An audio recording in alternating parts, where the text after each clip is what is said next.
Jin Yao is reborn as a newborn goblin while his own mother tries to murder him. Princess Avril cuts their umbilical cord, raises her knife, and hunts him through the cave. Yet Jin discovers that touching females transfers energy skills and levels between both bodies. His first contact enlarges a tiny slime and awakens a warm core inside his stomach. After absorbing roughly 100 female slimes, that core cracks and raises his level. The same power later copies a human scout skill while strengthening its original owner.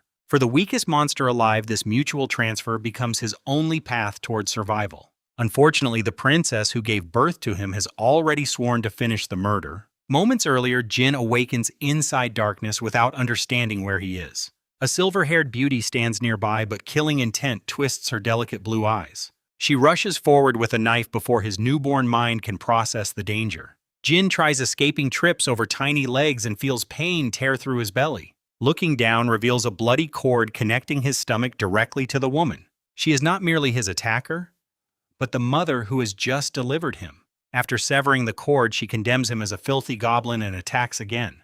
Jin finally notices green skin, pointed ears, short limbs, and sharp little fangs. The truth strikes harder than her knife. He has died in another life and returned as fantasy's most pathetic monster. Goblins are weaker than nearly everything hunted as pests and treated as disposable breeding stock. Jin has no time to mourn because his exhausted mother still drags herself after him. He sprints from the cave and enters a thick forest crowded with towering grass. His tiny body disappears beneath the vegetation while Avril stops near the entrance. Childbirth has weakened her enough that she can no longer continue the chase. Still, she memorizes his appearance and promises to kill him when they meet again. Soon afterwards, soldiers wearing silver armor land outside the cave on griffins. They kneel before the woman and address her respectfully as Princess Avril. Avril conceals what happened, orders their return, and speaks coldly about revenge. The soldiers carry her toward the capital without noticing the goblin hiding nearby. Jin watches the griffins vanish and realizes his murderous mother belongs to royalty. That knowledge offers no comfort because royal blood means nothing inside his green body. He considers finding a goblin tribe, hoping numbers might protect a newborn monster. Then he remembers that goblins sometimes eat weaker members of their own species. Every possible refuge feels dangerous. Worse, Jin possesses no visible status screen, legendary item, or obvious reincarnation advantage. A sudden rustle makes his heart pound because nearly anything could devour him. Instead of a predator, a small blue slime bounces from the grass and attacks. Slimes are famously weak, yet Jin is only an hour old and physically helpless. He grabs a rock, strikes the creature, and prepares to crush its vulnerable core. The moment his claws touch its surface, warm energy streams into both bodies. The slime immediately stops resisting and rests calmly between his hands. Several minutes later, its soft body has grown larger, darker, firmer, and strangely healthier. Jin also feels something awakening inside his stomach, although he cannot identify it. He needs another experiment. Searching nearby grass leads him toward a mature slime as large as an exercise ball. The creature launches itself upward and crashes down with enough weight to flatten him. Jin rolls aside once, but its second attack strikes and hurls him across the clearing. Before he recovers, the slime swallows him completely inside its gelatinous body. Panic seizes him because slime victims normally dissolve while trapped and unable to breathe. However, his skin does not burn, and air somehow continues reaching his lungs. Warm energy instead pours through every pore like water surrounding him in a hot spring. The slime jiggles contentedly, suggesting the contact feels equally pleasant to the creature. Exhaustion finally overwhelms Jin, who has spent his first hour running for survival. He passes out inside the monster. When consciousness returns, the slime has released him and waits peacefully nearby. Jin discovers that his limbs are larger and his entire body feels considerably stronger. Both slimes rub against him affectionately, behaving more like loyal pets than wild monsters. A concentrated sphere of warm pressure now occupies the center of his belly. Is this what leveling feels like, even though he has killed nothing? Normal adventurers earn experience through death, but his progress clearly follows another rule. Jin searches for more slimes and repeats the contact with every creature he discovers. Each touch transfers warm energy while making the slime increasingly obedient toward him. He even allows larger ones to swallow him because full-body contact accelerates the transfer. After roughly 100 slimes, the pressure inside his core becomes almost unbearable. A sharp cracking noise echoes through him, followed by energy flooding every muscle. The swollen pressure vanishes completely. Jin has completed his first level increase without killing a single creature. A horned rabbit suddenly charges from the grass and interrupts his celebration.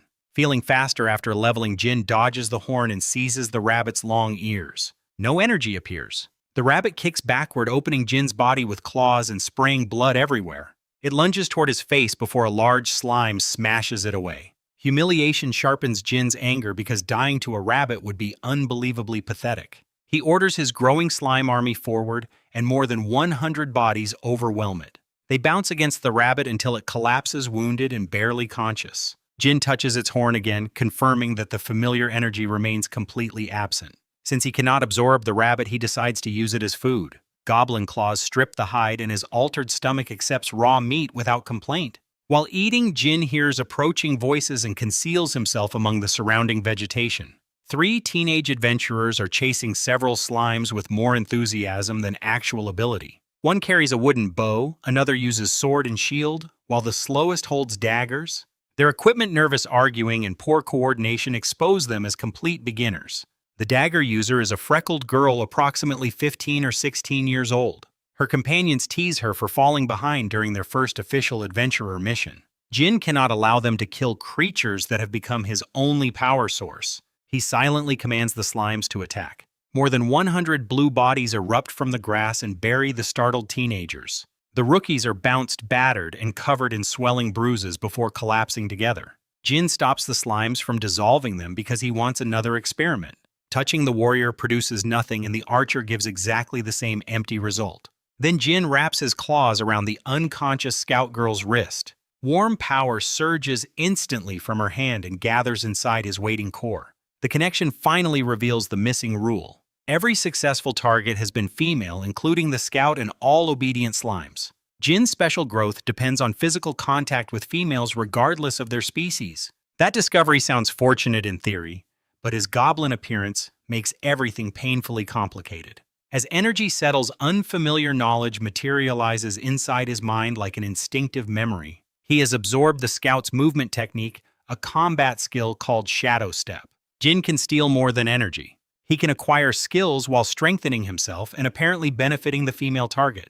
The girl awakens briefly, sees a goblin gripping her wrist, screams, and faints again. Jin continues until no more energy flows, then releases her without causing visible harm. Distant footsteps warn that experienced adults are moving quickly toward their missing students. Jin flees immediately with his slime army bouncing behind him through the dense forest.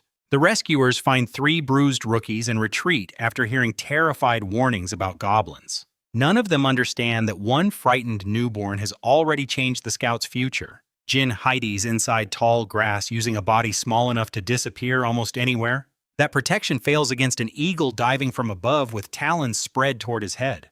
Before Jin can dodge, loyal slimes launch upward and knock the attacking bird down. He seizes the eagle's neck, expecting a desperate struggle or painful bite. Warm energy flows instead, proving that the bird is another compatible female creature. Its predatory eyes soften immediately, and the eagle becomes tame beneath his touch. Pressure gathers inside Jin's core once more, suggesting another level increase is approaching. Back in Timtown, the rescued rookies report to the local Adventurers Guild. Their instructor orders each teenager to touch a crystal gourd that measures personal level. The warrior shows no improvement, and the archer receives the same disappointing result. Their teacher mocks them for expecting progress after failing to complete their assigned mission. When the scout girl Alice touches the crystal, brilliant light explodes across the room. She has jumped directly to level 2 despite killing no monsters during the expedition.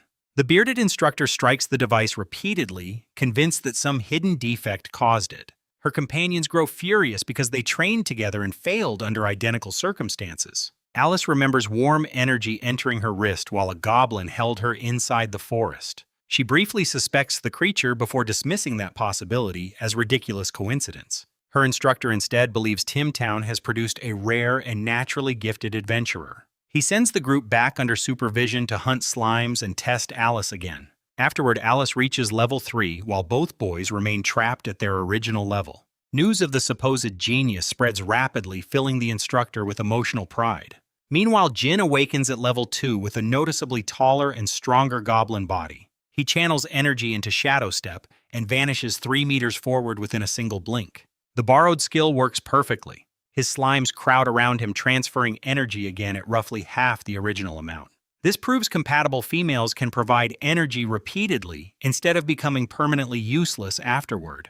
Jin also notices that distant details appear sharper than any normal goblin could perceive. Contact with the eagle has transferred part of its exceptional eyesight into him. Energy moves both directions as the bird nuzzles his hand and grows stronger beside him. Their strange connection benefits every participant, giving loyal creatures reason to remain close. Using improved vision, Jin observes adventurers battling more than 100 vicious wolves. The humans fire a distress signal while the pack tears through their formation. Jin refuses to intervene because the endangered group contains only men and offers no benefit. He is no longer human, lacks sufficient strength, and could easily die beside them. An hour later, the wolves finish eating every adventurer and finally abandon the battlefield. Jin emerges from concealment and collects weapons, equipment, supplies, and whatever remains useful. A young warrior suddenly appears and accuses the goblin of murdering the fallen adventurers. Without investigating, the man draws his iron sword and rushes forward with lethal intent. Jin uses Shadow Step to avoid the opening strike, shocking an opponent expecting helpless prey. Ordinary goblins cannot perform human combat techniques, making his movement immediately suspicious. The warrior attacks faster, eventually cutting Jin's arm and releasing a flying blade of energy. Jin cannot evade the technique. Dozens of slimes throw themselves between him and the attack, dying instantly under its force. The survivors swarm the warrior while Jin's eagle grabs his shoulders and lifts him away. From the air, he watches the man cut down every slime that remains behind. More than 100 companions are destroyed after protecting him without hesitation. They follow Jin for days, and their deaths ignite something fiercer than simple fear. An arrow suddenly pierces the eagle, ending the escape and sending both bodies downward. Jin crashes through branches that soften his fall, but the loyal bird lies dying nearby. A blonde female archer steps forward with the enormous shield-bearing man who accompanies her. The giant stands above 2 meters tall, wrapped in chains and packed with crushing muscle. Jin possesses only Shadow Step 2 daggers and a body too small for larger weapons. The blonde hands away her bow and draws a short sword, treating him like entertainment. She mocks his courage, believing his resistance proves stupidity rather than any genuine threat. Running would expose Jin to her arrows, so closing the distance becomes his only chance. If he touches her, the transfer might provide enough strength and skill to survive. Jin activates Shadow Step and appears behind her, slashing toward the only target he can reach. His dagger aims at her legs because his short body makes higher attacks nearly impossible. The level 10 adventurer blocks easily, and the impact hurls him backward across the ground. Her amusement disappears after recognizing that Jin possesses a real combat skill. A gifted goblin could eventually evolve into a champion or perhaps even a king. That possibility transforms her curiosity into determination to eliminate him before he matures. She charges again, but close combat remains weaker than her specialized ranged abilities. Jin repeatedly uses Shadow Step, avoiding her sword while waiting for one decisive opening. He finally throws a dagger, forcing her to deflect it and expose her center. The giant warns his companion and starts running, yet his massive body moves too slowly. Jin vanishes forward and collides directly with the archer before she can recover. His arms wrap around her waist. The instant their bodies touch, overwhelming energy floods his core faster than ever before. One internal barrier cracks, followed immediately by another breaking under the same surge. Jin advances through level 3 and reaches level 4 within a single contact. The archer collapses, drained and confused by the unexpectedly pleasant warmth moving through her. Her giant companion arrives swinging, but Jin's newly sharpened reflexes carry him beyond reach. He releases the woman, activates Shadow Step, and disappears into the surrounding grass. The giant stays behind because protecting his fallen leader matters more than chasing a goblin. She soon recovers and discovers that her own level has risen from 10 to 11.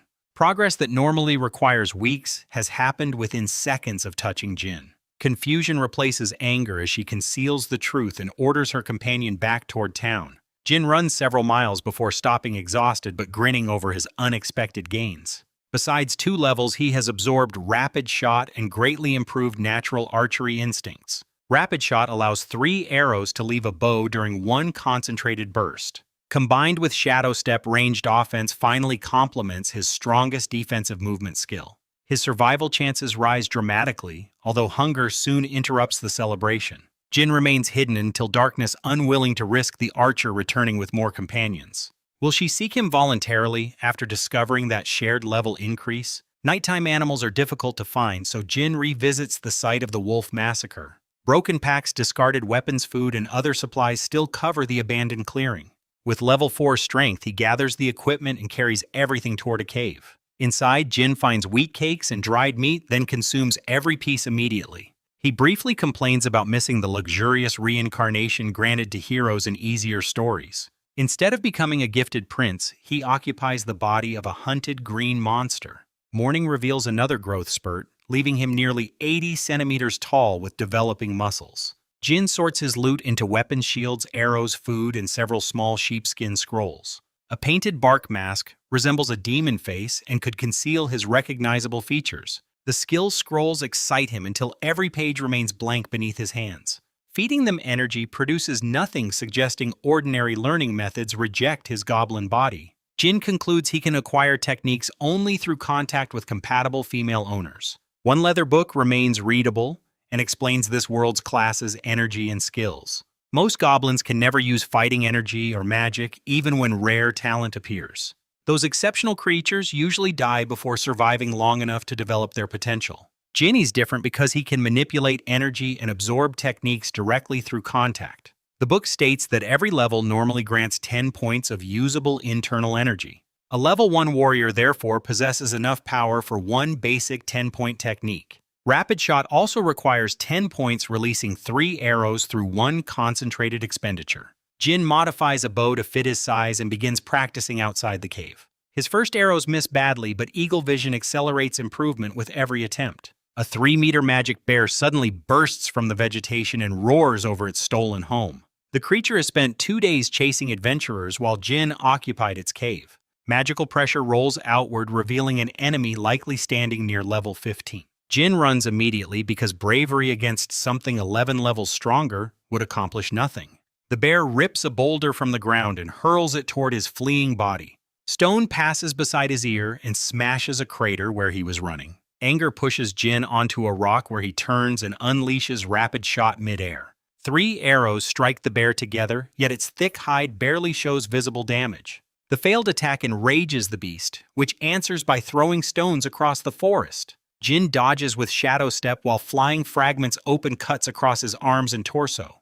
He escapes only after a long pursuit drains nearly every remaining point of energy. Hiding behind a boulder, Jin promises that the bear's paws will someday become stew. Then he notices 3 familiar teenagers staring at him from only several steps away. Alice stands beside Wayne the warrior and Greta the archer from their earlier encounter. The rookies were assigned to clear slimes from farmland and now see easier prey. Wayne celebrates the chance to kill his first goblin while Greta immediately draws his bow. Alice hesitates because she has spent days questioning the source of her impossible progress. She cannot confirm Jin is the same goblin since humans find them nearly identical. Greta fires, but Alice uses Shadow Step to knock the arrow away before impact. Wayne ignores her warning and charges with his shield raised and sword descending. Jin has already recovered enough strength to meet the beginner's attack without retreating.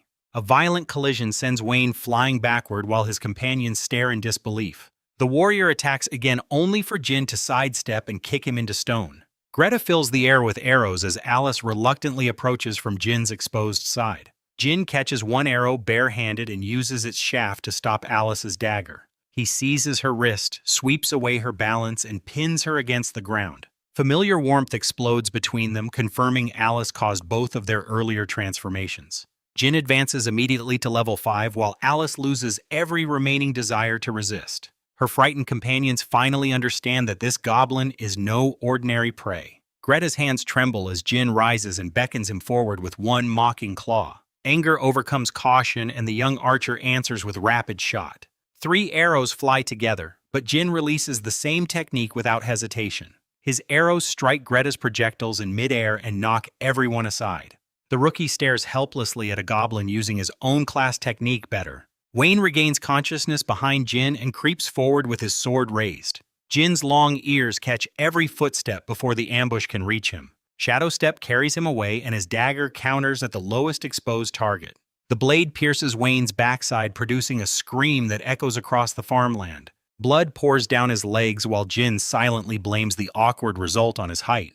Greta panics at the sight, turns around, and abandons his companions completely. Jin calmly draws his bow and places an arrow into the fleeing archer's backside. Greta collapses beside Wayne, leaving Alice alone against the grinning goblin. She recovers from the energy transfer, but presses herself against the rocks in terror. Jin considers killing her, yet destroying a renewable source of power seems wasteful. Taking Alice along would invite human pursuit and expose them both to stronger monsters. Before he decides, farmers rush from the trees carrying hose forks and crude weapons.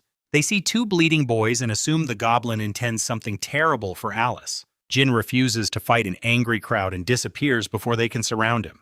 The farmers load Wayne and Greta onto a cart while everyone winces at their injuries. A village doctor warns that blood loss and infection could kill them without expensive treatment. Alice directs the cart toward Timtown, frightened that her companions might die. On the road, they encounter a disciplined adventuring party returning from the forest. Their swordsman leader inspects the wounds and confirms ordinary medicine will not suffice. Alice begins crying until he calls forward a green-haired healer named Trilliums. The emotionless young woman extends one hand and refuses to move without payment. Her leader places silver coins in her palm, satisfying the healer's strict condition. Green light flows from her staff and seals both wounds within seconds. Wayne and Greta immediately kneel while Trilliums dismisses their gratitude as unnecessary. The rookies ask to join the experienced party, but their dangerous mission allows no beginners. Alice returns unwillingly because ordinary training now feels painfully slow beside Jin's gift. The adventurers continue deeper into Crow Forest while studying trees and gathering unusual samples. Even wolves and other aggressive monsters sense their strength and maintain a careful distance. Their archer uses farsight to inspect the surrounding wilderness from far beyond normal vision. The leader considers hunting the wolves, but Trilliums reminds him to obey their assignment. Hearing about the rookies' encounter convinces them that a hidden goblin settlement exists nearby. They decide to locate and eliminate it while continuing their mysterious operation. Jin knows nothing about these hunters as he recovers and prepares better equipment. He stitches fitted clothing from scraps and adds simple leather armor around his small body. A helmet, bow, arrows, daggers, shield supplies, and healing herbs complete his traveling gear. Jin finally abandons the cave and begins searching for a goblin tribe to command. Becoming a chief could provide shelter followers information and protection against constant attacks. Several days pass without success, although slimes and horned rabbits gradually join him. One rabbit eventually returns squeaking excitedly and guides Jin through the thick vegetation. He expects potential allies. Instead, he discovers a settlement of roughly 300 goblins burning before him. Blood soaks the ground while bodies cover paths between collapsing tents and wooden huts. Human adventurers watch the destruction without mercy, confirming the massacre is deliberate.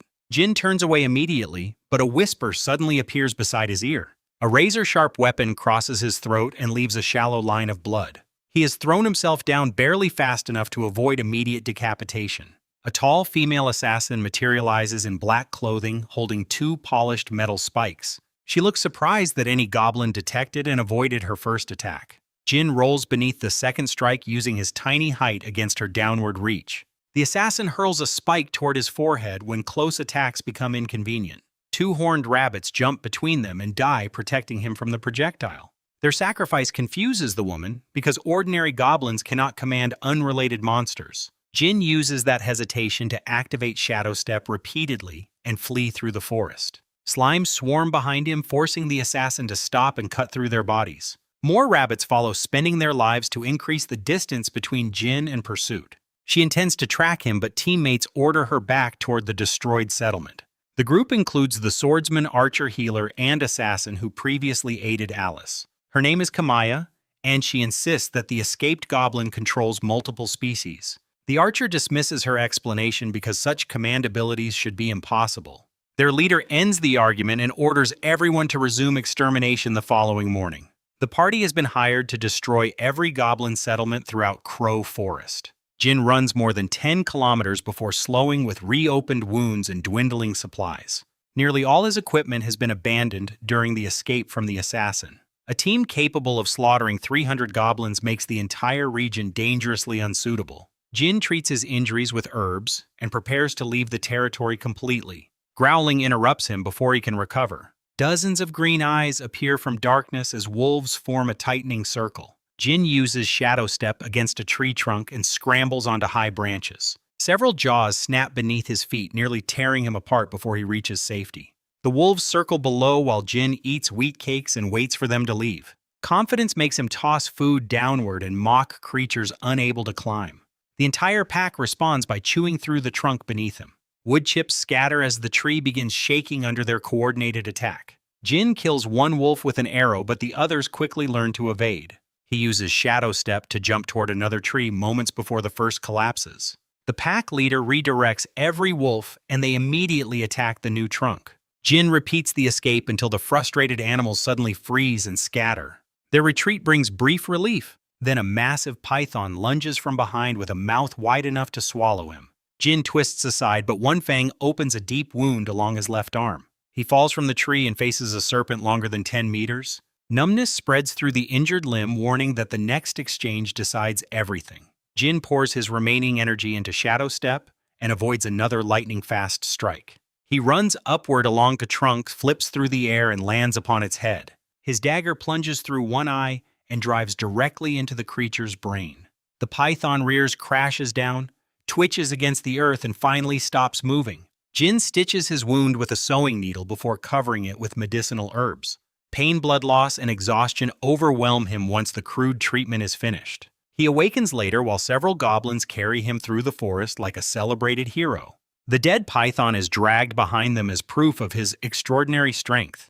They found him unconscious beside the corpse and assumed he killed it alone. Every goblin kneels begging the mysterious warrior to become their new leader. They have also replaced his bandages with herbs commonly used in healing potions. The injury is already improving, and their unexpected kindness has preserved his life. Jin accepts their offer and demands to see the tribe's nest immediately. The settlement is a small cave inhabited by only approximately 20 goblins. Their former chief Gobuji surrenders authority without resistance after seeing the python. He believes Jin can transform their weak group into the strongest tribe nearby. In the rear chamber, two captive human girls sit bound and covered in dirt. Gobuji presents them as breeding partners intended to produce talented offspring. Jin feels disgust, but delays refusing openly until he understands his new followers better. He claims his wounds require rest and orders everyone to leave the captives alone. When asked for a name worthy of their songs, Jin chooses the identity Gobu Yao. He orders the tribe to collect more healing herbs before collapsing into sleep. Elsewhere, the powerful adventurers continue destroying goblin communities one settlement at a time. Survivors reach Gobu Yao's cave with injuries and stories of systematic extermination. Their descriptions match Kamaya's party, confirming that strong humans are hunting his species. Living near other goblins increases his danger, but abandoning the tribe offers little protection. Gobu Yao needs levels before the killers discover his new location. He approaches the two captive girls and carefully takes their wrists. Energy surges between them while both girls feel unexpected strength entering their exhausted bodies. The transfer pushes Gobu Yao to level 6 and completely repairs his injured arm. 60 energy points now allow 6 uses of each basic technique before exhaustion. He still lacks a proper close combat skill, making a female warrior his greatest need. Gobuji returns soon afterward with 2 captured female adventurers bound behind his group. One is an archer while the other carries equipment belonging to the warrior class. Gobu Yao absorbs energy from both and climbs rapidly from level 6 to level 8. The contact also transfers charge from the warrior and Farsight from the archer. Farsight combines with eagle vision, allowing him to see tiny objects across enormous distances. Gobu Yao orders all 4 women guarded and strictly protected from every other goblin. Since their energy can return, another transfer tomorrow might carry him toward level 10. He enters the forest alone and soon discovers a massive nest containing thousands of slimes. At his current strength, each absorption requires seconds rather than several slow minutes. Individual gains are small, but the enormous population makes continued contact worthwhile. Hundreds of female slimes become obedient followers after experiencing his energy. Gobu Yao kills male monsters for food while absorbing compatible females from every species. Slimes, horned rabbits, magic wolves, and even a young magic bear join his army. Low intelligence prevents these creatures from resisting the connection or questioning his commands. After half a day, more than 2,000 monsters march behind their level 9 leader. The goblins stare with religious awe when Gobu Yao returns surrounded by living weapons. Meanwhile, Kamaya's party notices that ordinary creatures have nearly vanished from the region. Their archer eventually spots goblins gathering herbs and quietly follows them toward the nest. Carlos the warrior rushes through the trees before his companions complete their careful approach. He freezes upon facing more than 2,000 monsters gathered around a single settlement. Kamaya appears behind him and immediately recognizes the danger of attacking such overwhelming numbers. Their archer Ronald criticizes the reckless entrance and recommends retreating for reinforcements. Weak monsters remain weak individually, yet thousands can exhaust even experienced fighters. The party prepares to withdraw until the enormous fist fighter Fyodor laughs and charges. His punch strikes the ground, shatters the earth, and explodes dozens of creatures instantly. Once he begins the battle, every teammate is forced to support him. Carlos uses charge and tears through monster formations like a human battering ram. Ronald fires one arrow skyward where it divides and pierces multiple targets below. 5 adventurers slaughter hundreds without showing visible fear or exhaustion. Only magic wolves and the small bear delay them longer than several moments. Gobuyao watches from the nest and realizes each enemy stands near level 20. The humans arrive sooner than expected, leaving his preparations dangerously incomplete. He orders Gobuji and the others toward a mountaintop lined with prepared boulders. From the high ground, Gobuyao studies every enemy while the army dies below. Fyodor causes the greatest destruction by smashing through creatures with unstoppable physical force. Gobuyao draws his bow and aims 3 rapid-shot arrows at one precise point.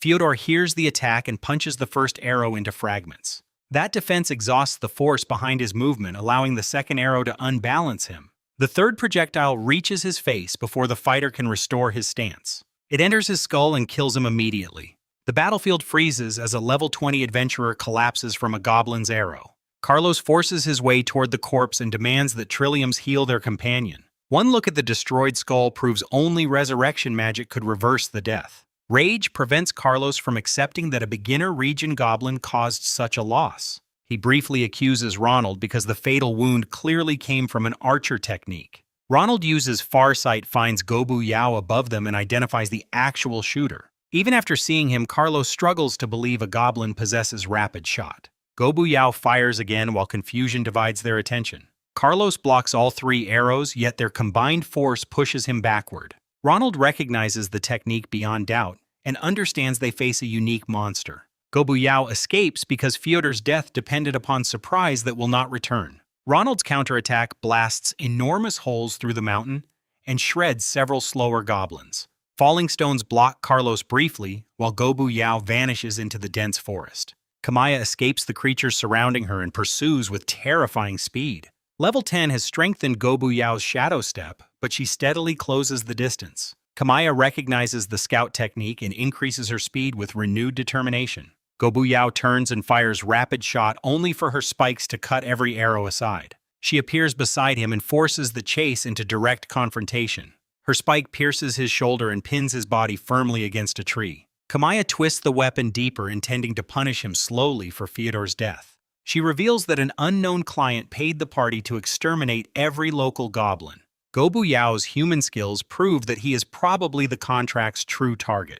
Someone fears what he might become and sacrificed entire tribes to ensure his death. Bleeding against the tree, Gobuyao begins laughing instead of begging for mercy. Kamaya moves closer, certain the wounded monster has finally lost his mind.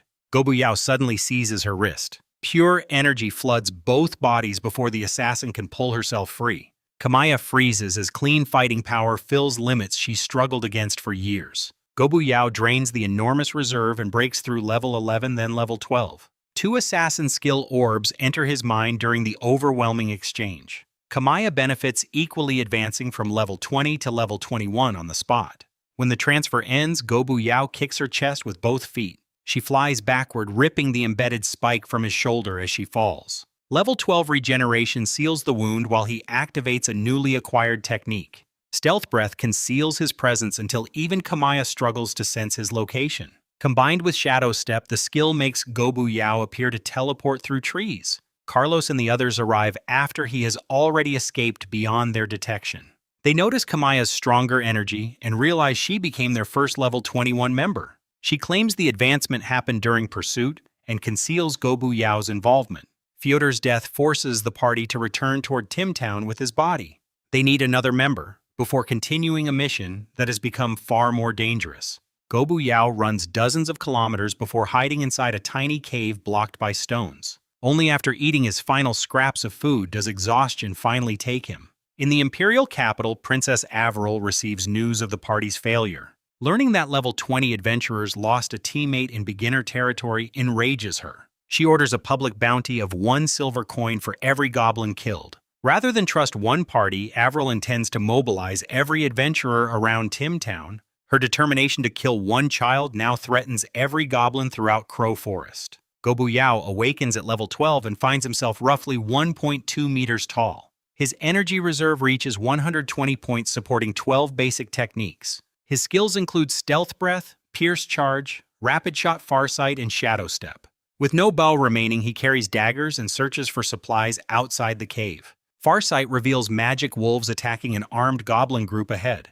Their enormous king stands 2 meters high and possesses enough intelligence to speak. A talking monster likely exceeds level 10, making it useful for testing Jin's improvement. Stealth Breath and Shadow Step carry him invisibly into the center of battle. His dagger slashes toward the Wolf King's throat before the creature senses danger. The beast twists enough to avoid death, losing only fur beneath the blade. 2 supporting wolves rush forward and die beneath rapid strikes across their throats. The Wolf King retreats using longer claws and fangs to control the distance. Gobu Yao answers with charge and rockets forward like a launched projectile. His dagger enters the king's throat before it finishes recognizing the human technique. Jin circles through the pack, carving bloody lines across every creature that approaches. A dozen wolves collapse within seconds, leaving their wounded ruler desperate and afraid. The king offers surrender, but Gobu Yao no longer needs a male rival. His dagger enters the beast's forehead. The Wolf King drops like a falling tree while the battlefield becomes completely silent. Gobu Yao tests every surviving wolf, killing males and absorbing energy from females. The compatible wolves become loyal immediately, their tails wagging after the transfer. Rescued goblins kneel and beg the warrior who saved them to become their leader. Gobu Yao accepts orders, the battlefield stripped, and turns female wolves into mounts. Riding one produces another steady wave of energy through the contact beneath him. Back in Timtown, Fyodor's surviving companions carry his ruined body into the guild. Guildmaster Vibro refuses to believe a goblin killed a level 20 fighter. Trilliums explains that their enemy commanded thousands of monsters and used human archer skills. Even the witnesses understand how impossible their truthful account sounds to everyone else. Vibro postpones the investigation when an important Imperial representative arrives at his office. The visitor is Adriana, a golden-haired woman supported by the Star Glory Empire. She orders a public extermination mission against every goblin throughout Crow Forest. Ordinary left ears earn 1 silver coin, while unusual specimens pay considerably more. Any adventurer can participate, turning every weak goblin into a walking bag of money. Far away, Gobu Yao celebrates with a new tribe numbering more than 100 goblins. His followers suggest raiding humans, but he directs their ambition toward uniting goblin settlements first. After absorbing from the female wolves, Gobu Yao advances to level 13. A nearby tribe of 300 goblins becomes the first target of his expansion. Along the road, every compatible female monster joins his growing army after contact. By the time he reaches the rival territory, over 3,000 creatures follow him. Wooden walls, raised bows, and frightened green faces wait beyond the settlement gate. Their chief Gobuja refuses surrender and assumes a stronger monster controls Jin's army. Gobu Yao proposes a duel where the loser must surrender every follower.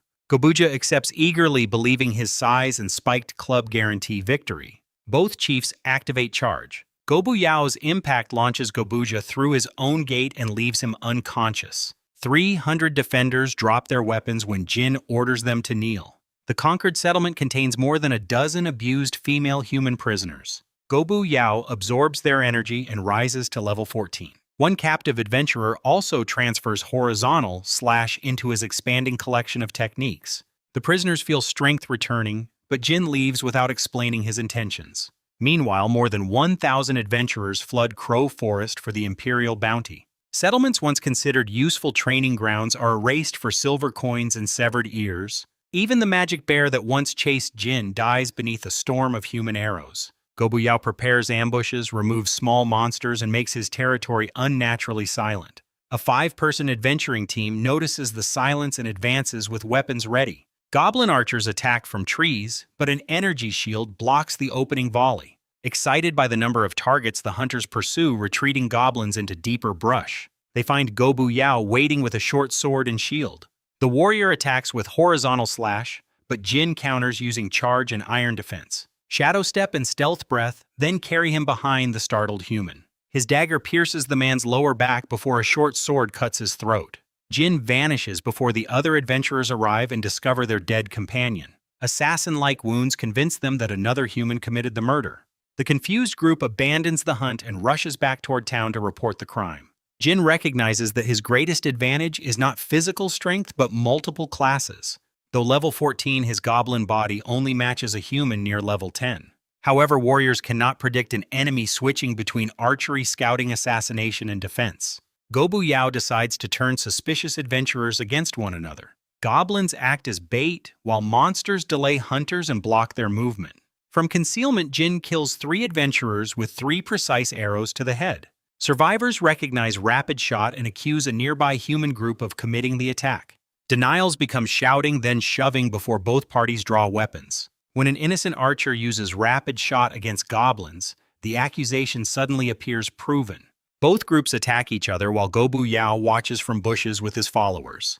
The battle leaves nearly everyone wounded, exhausted, and desperate to retreat. Jin signals once they turn away. More than 100 goblins and 200 monsters erupt from every direction. Injured adventurers cannot break the encirclement after wasting their energy against each other. Jin remains hidden, placing arrows into backs whenever opponents turn toward his followers. One assassin resists longer, but a goblin blade opens his leg. Jin's next arrow enters through the assassin's back and exits through his chest.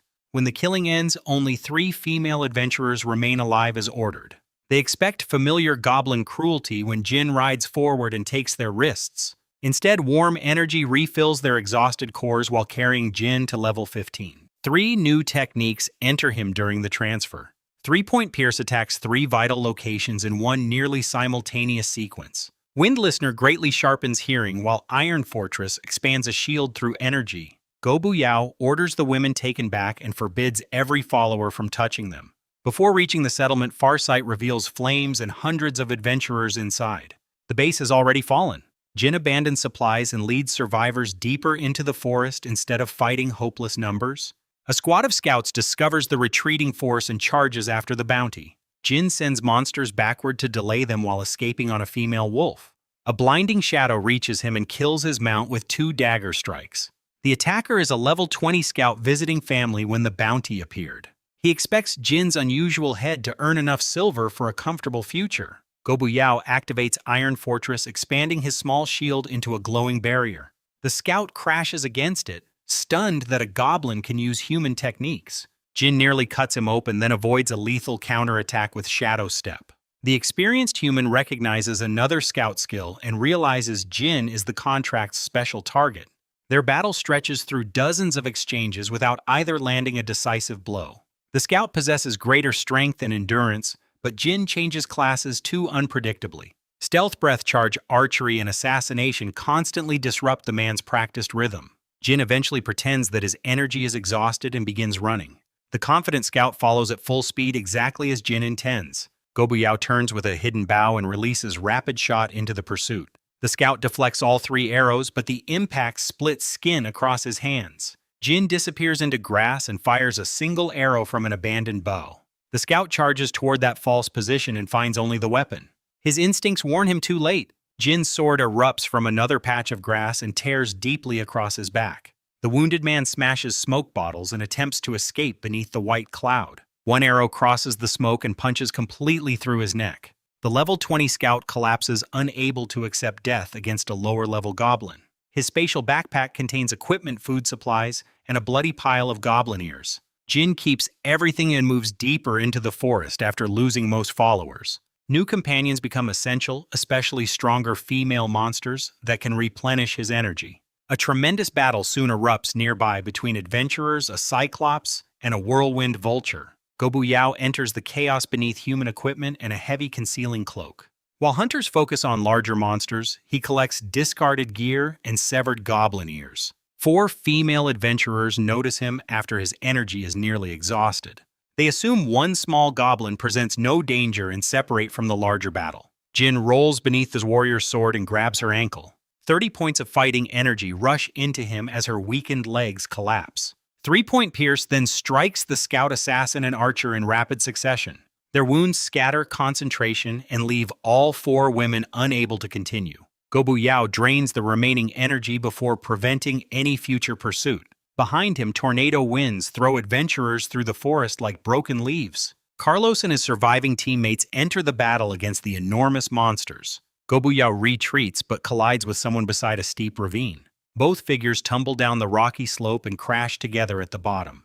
Jin discovers himself sitting directly upon Trillium's the emotionless healer. Their contact releases cool magical power that flows toward his mind instead of his core. His ability can absorb magic. Trillium's awakens, heals herself, and attacks with green light from her hands. Shadow Step avoids the spell, allowing Jin to kick her against the rock wall. He subdues the healer, seizes her wrist, and begins transferring magical power. 2 spells enter his mind during the connection Cure and Restore. Cure repairs physical injuries while Restore replenishes stamina and fighting energy. Gobu Yao becomes a level 10 mage during the continuous absorption.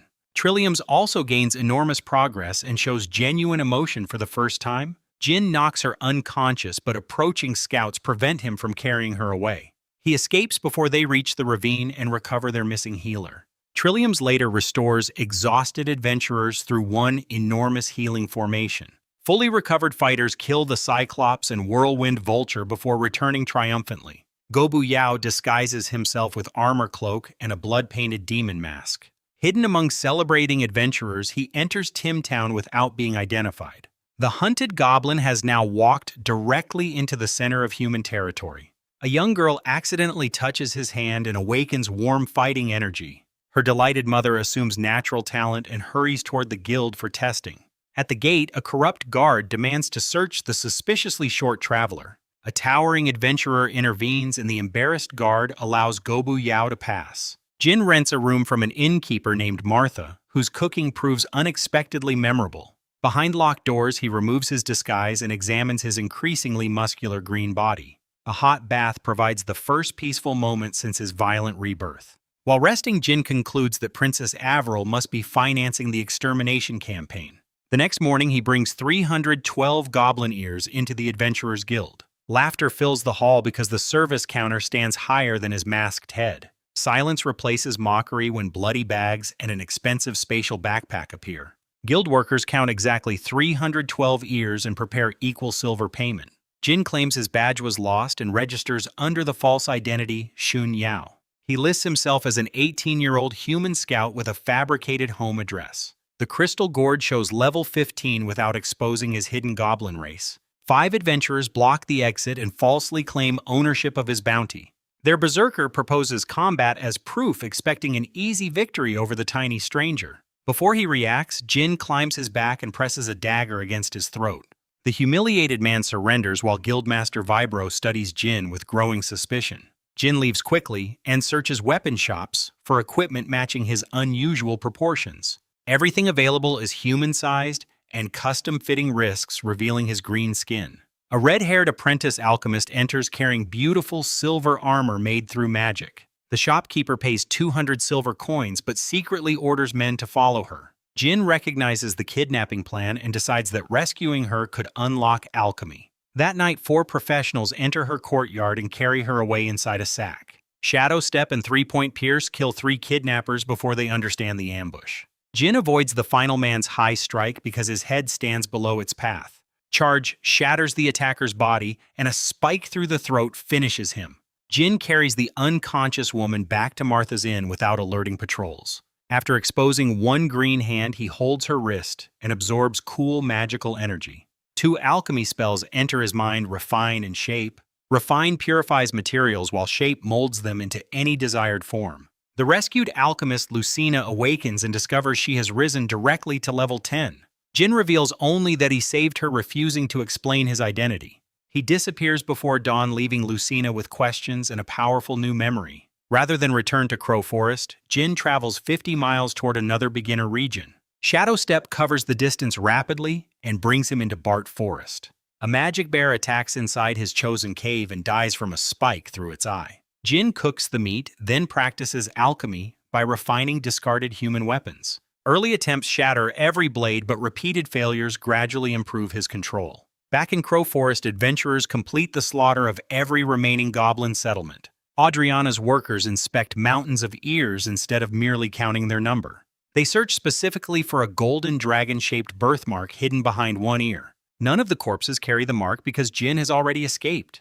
Princess Avril receives daily reports and considers forbidden blood magic to locate him. Jin knows nothing about the mark, identifying him as her true target. After 5 days, he can refine metal into high-quality steel ingots successfully. His magical reserves remain limited, so he gathers female monsters to replenish his strength. Slimes, horned rabbits, four-eared cats, and wolves rapidly form another obedient army. Gobu Yao's fighting energy reaches level 16 during his sweep through Bart Forest. A rookie adventurer team discovers the horde and attempts to escape immediately. Horned rabbits and slimes capture 4 boys while carefully restraining one girl named Maria. Jin touches Maria's wrist and raises her from level 5 to level 7. The boys watch in confusion because the goblin behaves nothing like their expectations. Jin kills them quickly, then brings Maria back as a renewable energy source. Her disappearance attracts Olivia, a level 25 quick sword fighter searching for the group. Maria secretly guides Olivia toward Jin's cave after recognizing signs along the route. Olivia frees the captive and tries escaping while cutting through monsters with effortless precision. Jin intercepts them and realizes her speed exceeds every opponent he has faced. Olivia's rapier reaches him repeatedly, forcing Cure to repair wounds during their exchange. Gobu Yao exhausts her with monsters, ranged attacks, and pressure from multiple directions. 3 rapid-shot arrows finally strike, leaving Olivia bleeding and unable to continue. Jin heals her before death chains her securely and returns her to the cave. Contact with the level 25 warrior floods him with extraordinary fighting energy. Olivia also advances, creating the same confusing pleasure and progress experienced by earlier women. Jin gains quick sword techniques that transform his short weapon into a deadly rapid weapon. Refined steel and shape magic eventually produce equipment perfectly designed for his body. He forges light armor, a rapier, a shield, spikes, arrows, and a compact bow. To irritate Olivia, he melts her excellent rapier and remakes its metal for himself. Maria and Olivia recognize that Jin's touch strengthens rather than weakens them.